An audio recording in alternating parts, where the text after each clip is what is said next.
Welcome to Southeast Sports Net. Hi, I'm Joey McWilliams, and this is our debut show on this new channel.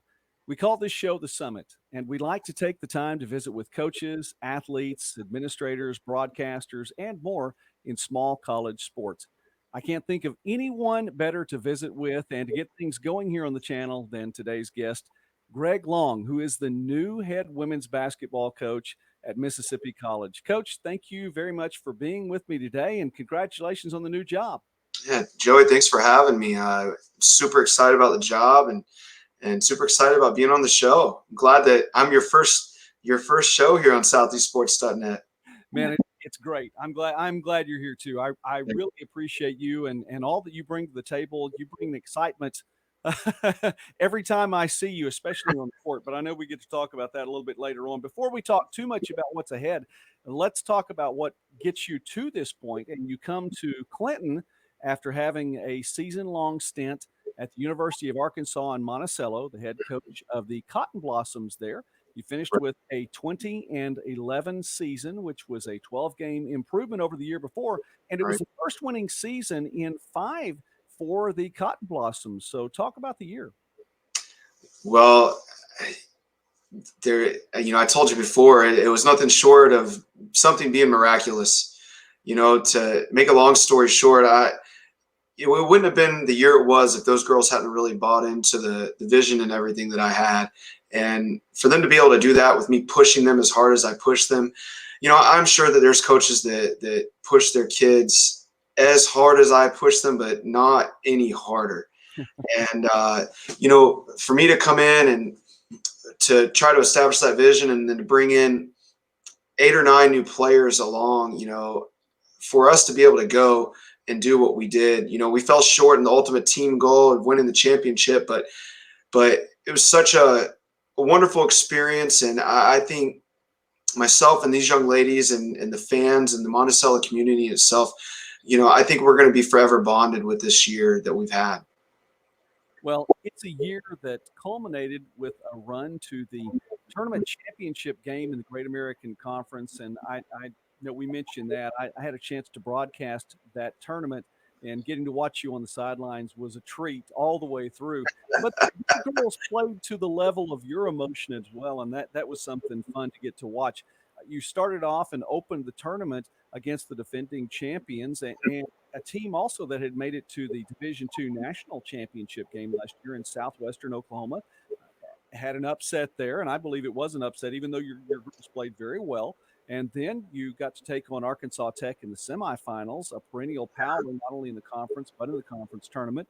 Get a win there, and then you fell ultimately in the championship game to Southeastern Oklahoma. But, Coach, that was quite a tournament run. Oh, it was fun too. And I got to tell you, to make it to the championship game and to do it against 2 perennial powers in the conference, to make it all the way there, it was a lot of fun. I'll just say that.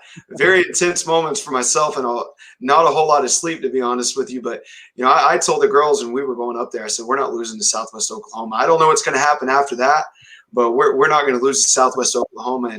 And we, had the defensive player of the year on our team in Bernijah Tidwell. And there was one thing that we hadn't done against SWOSU up until that game. And I just decided I was going to do it no matter what. And that was to put Bernijah on the freshman of the year. And I said, I don't care if you get in foul trouble. I said, she cannot beat us because she had torched us, the previous 2 times. And I thought Bernijah did a wonderful job on that. And, I said it before, but then to go in and beat Arkansas Tech, I have a great respect for Dave Wilbers, and to beat Tech in that fashion is a once in a lifetime opportunity because, you just don't beat a Dave Wilbers team like we did. And I'm kind of glad the fact that he's not going to have that chance back at me this coming year. So, because I imagine that whoever comes into Monticello is glutton for some punishment when they play Arkansas Tech. But, Dave Wilbur's like so many others in the league, this league is just a class act. And he had nothing but great things to say about the team and what we had done. And, and then to go into the championship game and, you don't want to lose any games. You don't want to lose a championship game, but to watch with someone from a distance, I've had the ability to watch, Coach Grover from his days at NEO and what he's done at Southeast Oklahoma and the injuries that he had last year and to come in and for him to get his first championship. You don't want to lose, but you're super excited, for the guy on the other side of the court. And I was so happy for what he was able to accomplish and this year. And I'm sorry I didn't get to go on and play in the NCAA tournament, but that's the coronavirus for us. And it is unfortunate that that was the final game of the season for Yeah. so many teams and so many people. I didn't think that would be my last broadcast of the year, and it wound up Right. like that as well.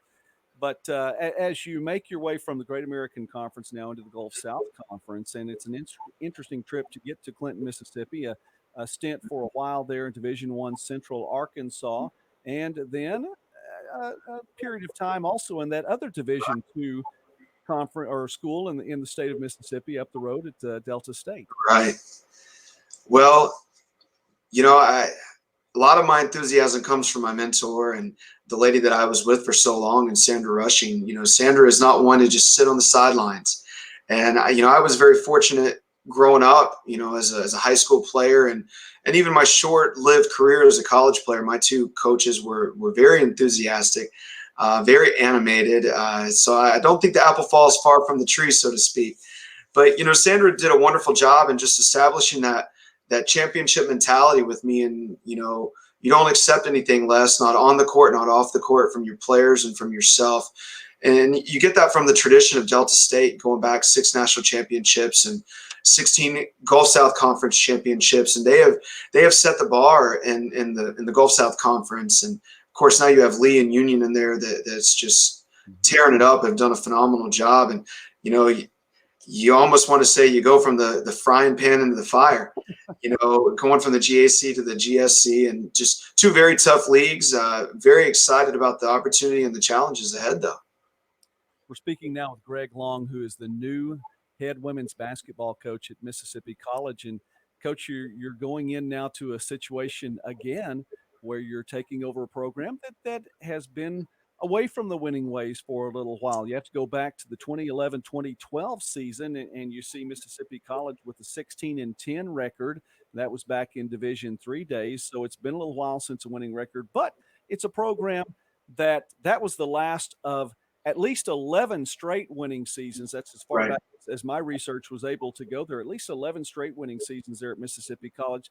Talk about the challenge then that it takes to bring a program back. Well, I think it's more challenging than what people expect. Once upon a time, Mississippi College was a part of the GSC, and they were very competitive. And you go back, and I'm a big history buff. You go back into the old AIAW days, and you look at the record books, and you see the teams that Mississippi College beat. And this goes back before the Power Fives were really the key conferences. But you go back, and Mississippi College is beating the Delta States. They're beating the Stephen F. Austins when Gary Blair was there. They beat the La Techs. They beat the Wayland Baptist. They have a tradition that really speaks for itself.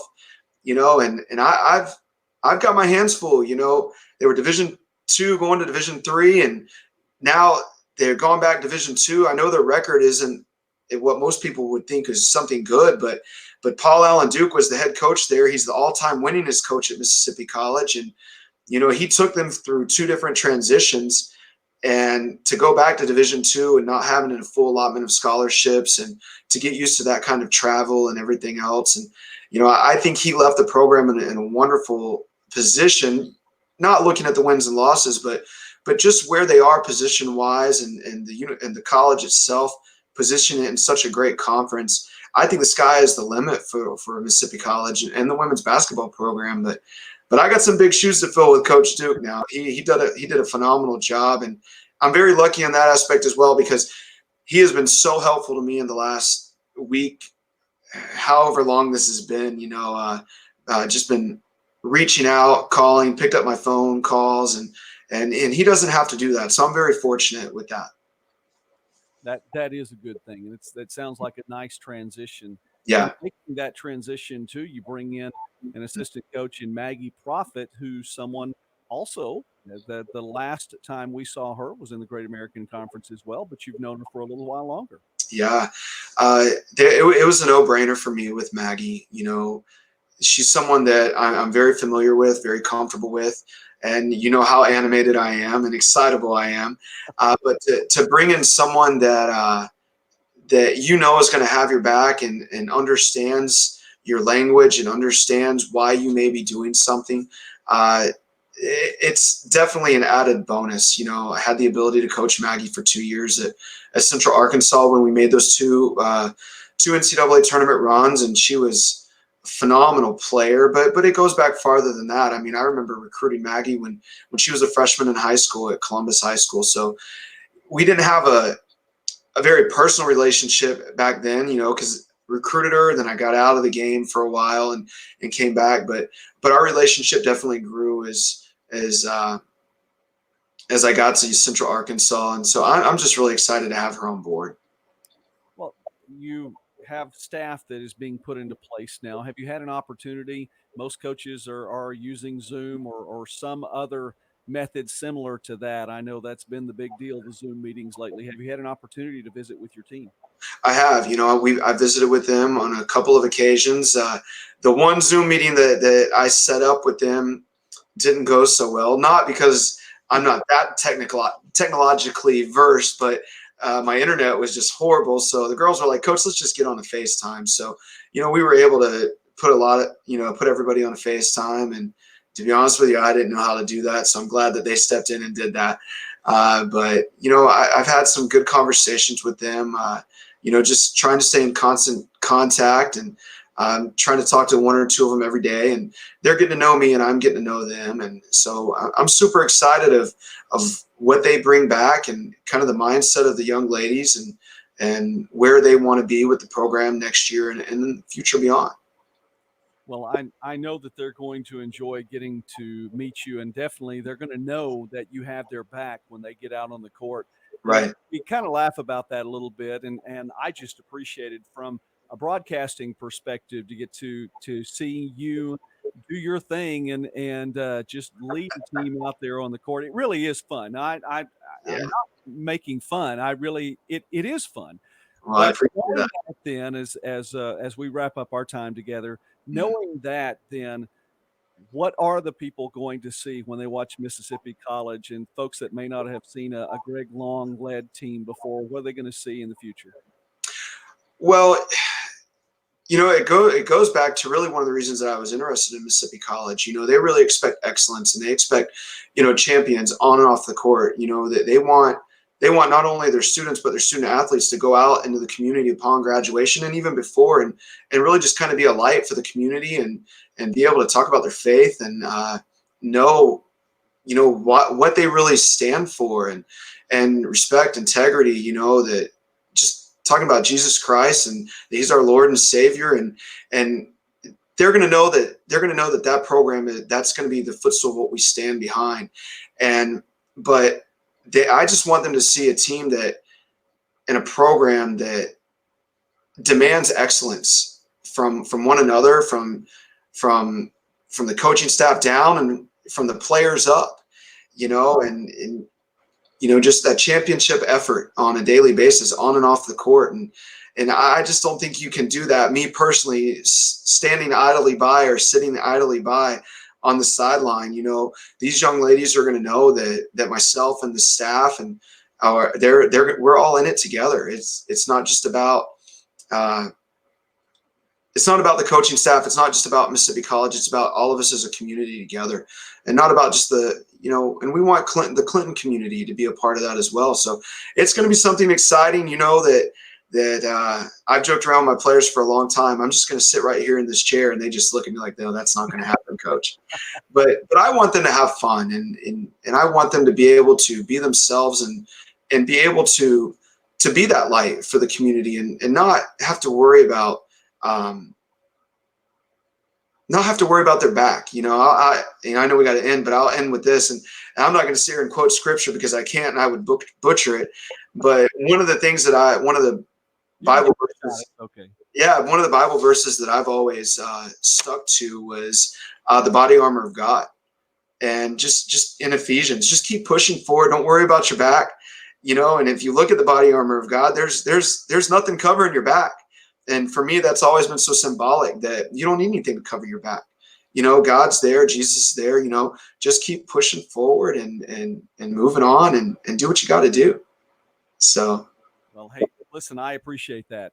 And we need to have one another's back too, most as well. definitely. And that's a big deal. Coach, I appreciate that. And thank you very much for taking time with us today here, this debut program here at the Summit on Southeast Sports Net YouTube channel. Yeah. I invite you to like and share this video and know that this is the first of a lot more content, and it's going to be similar and some things are going to be a little bit different, and that's okay. We'll have fun reaching out to the small college sports world in the Southeast.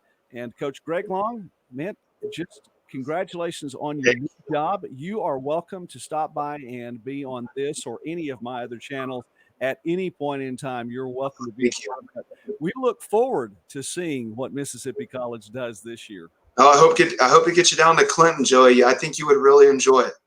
Oh, listen, the plans are already in the works. We're gonna find a way to get to Clinton and originate some broadcasting from there. No Good. doubt about that. Well, Coach Greg Long here on the Summit on Southeast Sportsnet. Again, I'm Joey McWilliams. Please do like and share. Please do subscribe to the channel. We would appreciate that very much, and we will grow this thing together. In the meantime, God bless you. Thank you again for watching, and have a great day. Thanks, Joey.